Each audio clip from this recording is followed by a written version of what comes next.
Bonjour à toutes et à tous. Bienvenue dans cette chronique des entrepreneurs et dirigeants chrétiens. Nous avançons sur le chemin du carême. Il y a quelques jours, nous avons entendu dans l'Évangile cette parole forte de Jésus. Que votre parole soit oui, si c'est oui, non, si c'est non. Ce qui est en plus vient du mauvais. Je me suis posé la question, est-ce que c'est toujours d'actualité?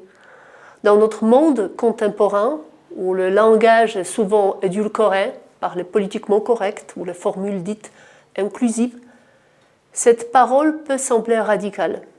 Et pourtant, cela me rappelle un projet réalisé pour une entreprise de taille intermédiaire.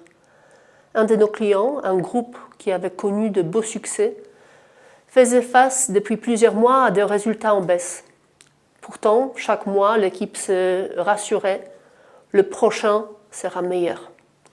Mais lorsque nous avons refait la projection de trésorerie, la réalité est apparue sans appel. Sans changement, l'entreprise ne passera pas l'année. Il a fallu poser un diagnostic clair. Ce n'était ni confortable, ni populaire. Certains ont contesté les hypothèses, d'autres ont voulu temporiser, mais les chiffres parlaient d'eux-mêmes. Il aurait été plus simple, plus rassurant, d'adopter un discours flou, de revoir des hypothèses, le tirer un peu, pour ne pas affoler les investisseurs. Pourtant, l'expérience montre que ni les fonds d'investissement, ni les banques n'aiment les mauvaises surprises. La direction a donc choisi la clarté. Elle a ouvert rapidement la discussion avec les partenaires financiers. Résultat, un report des échéances obtenues et plusieurs mois de respiration gagnée. Dire oui quand c'est oui, dire non quand c'est non, ce n'est pas toujours séduisant.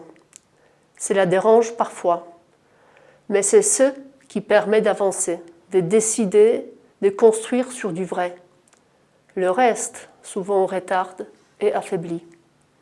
Alors en ce temps de carême, où nous sommes invités à faire la vérité en nous et autour de nous, que notre parole aussi, dans nos entreprises comme dans nos vies, soit claire et fidèle.